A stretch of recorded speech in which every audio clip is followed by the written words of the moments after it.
அஸ்ஸலாமு அலைக்கும். Hi hello friends, welcome back to my channel. இன்றைக்கி நம்ம என்ன ரெசிபி பார்க்க போகிறோன்னா, கல்யாண வீட்டில் செய்கிற முட்டைக்கோஸ் பொரியல் ரெசிபி தான் பார்க்க போகிறோம். எப்பயும் போல் ஃபைனலில் டிப்ஸ் இருக்குது, இன்றைக்கும் நம்ம பார்க்கலாம். வேணான்றவங்க ஸ்கிப் பண்ணிடுங்க. சரி, வாங்க நம்ம வீடியோக்குள்ளே போகலாம். இன்றைக்கி நம்மளுக்கு தேவையான முட்டைக்கோஸை நான் இந்த மாதிரி பொடிசாக நீளவாக்கில் கட் பண்ணி வச்சுருக்கேன். உங்களுக்கு இன்னும் பொடிசாக வேணும்னா துருவி கூட வச்சுக்கோங்க. அடுத்து நான் கேரட்டையும் நீலவாக்கில் நறுக்கி வச்சுருக்கேன். அப்படி போட்டால் தான் நல்லாயிருக்கும். ரெண்டையும் நல்லா நீட்டாக கழுவி தண்ணி வடிய வச்சு வச்சுருக்கேன். அதுக்கப்புறம் தாளிக்கிறதுக்கு சின்ன வெங்காயம், பச்சை மிளகாய், கருவேப்பிலை, கடுகு எல்லாத்தையும் எடுத்து வச்சுருக்கேன். அடுத்து ஒரு பேனில் எண்ணெய் சேர்த்துட்டு கடுகு சேர்த்துக்கலாம். அடுத்து தாளிப்பு கூடியது ஒன்று ஒன்றா சேர்த்துக்கலாம். சின்ன வெங்காயம் அடுத்து போட்டுக்கலாம். சின்ன வெங்காயத்தை ரொம்ப பொடிசாக நறுக்கிடாமல் இந்த மாதிரி ரெண்டாக மட்டும் கட் பண்ணி போடுங்க. அடுத்து பச்சை மிளகா 2 நீல வாக்கில் நறுக்கி வச்சுக்கேன். உங்களுக்கு பச்சை மிளகா காரமாக இருக்குன்னு நினச்சிங்கன்னா உள்ளே கறிக்கிற விதையை மட்டும் எடுத்துருங்க. அடுத்து கருவேப்பிலை சேர்த்துக்கலாம். வெங்காயத்தோட கலர் லைட்டாக சேஞ்ச் ஆனோன்னா நம்ம நீல வாக்கில் நறுக்கி வச்சுருக்க கேரட்டை சேர்த்துடலாம். சேர்த்து லைட்டாக மட்டும் வதக்கி விட்டுடலாம். கேரட்டை எண்ணெயில் 2 மினிட்ஸ் நல்லா வதக்குனதுக்கப்புறம் நம்ம கழுவி க்ளீன் பண்ணி வச்சுருக்க முட்டைக்கோஸை சேர்த்துடலாம். சில பேர் முட்டைக்கோஸ் பொரியல் செய்கிறப்ப முட்டைக்கோஸை தண்ணியில் அவிய வச்சு வடிகட்டி அடுத்து தாளிப்பாங்க. அந்த மாதிரி மேக்ஸிமம் செய்யாதீங்க. முட்டைக்கோஸில் இருக்கிற சத்து எல்லாமே அதிலேயே போயிடும். இதுக்கப்புறம் நல்லா வதக்கி விட்டுறலாம்.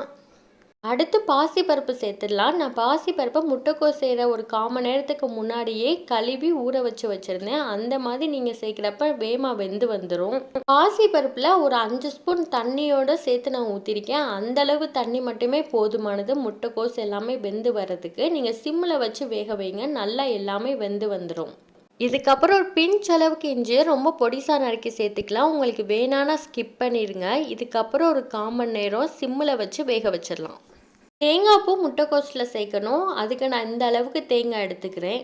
அதில் ஒரு 1/4 ஸ்பூன் சீரகம் சேர்த்துக்கலாம். இனி இது ரெண்டையும் நல்லா கொரகரப்பாக போட்டு மிக்சியில் அரைச்சிடலாம். இப்போ முட்டைக்கோஸ் நல்லா வெந்து வந்துடுச்சு. இதுக்கப்புறம் தேவையான அளவு உப்பு சேர்த்துடலாம். முட்டைக்கோஸில் உப்பு சேர்க்குறப்ப எப்பயுமே ஃபைனலில் சேருங்க. அதுக்கப்புறம் நம்ம கொரகரப்பாக அரைச்சி வச்சுருக்க தேங்காயும் சேர்த்துடலாம். ஃபைனலாக வேறு பிளேட்டுக்கு மாற்றி சர்வ் பண்ணிங்கன்னா நம்மளோட கல்யாண வீட்டு முட்டைக்கோஸ் பொரியல் ரெடி.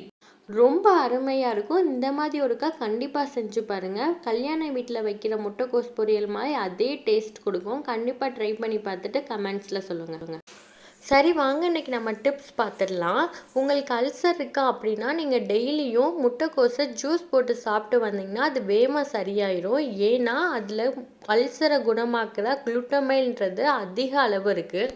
அதுக்காக நீங்கள் முட்டைக்கோஸை ரொம்ப அதிக அளவு நீங்கள் சாப்பிட்றப்ப தைராய்டு வரும் அப்படின்னு சில சான்றுகள் சொல்லுது. ஏன்னா முட்டைக்கோஸில் இருக்க கொய்ட்ரோஜன் என்னும் பொருள் தைராய்டுக்கு அயோடின் செல்வதை தடுக்குது. ஸோ அதனால தைராய்டு வரவும் வாய்ப்பு இருக்குது. ஸோ ஒரு உணவுப் பொருளோட நன்மையும் தீமையும் அறிந்து அளவோடு பயன்படுத்தி ஆரோக்கியத்தை மேம்படுத்தலாம். இந்த வீடியோ உங்களுக்கு பயனுள்ளதாக இருந்தால் நம்மளோட சேனலை மறக்காமல் சப்ஸ்கிரைப் பண்ணிடுங்க.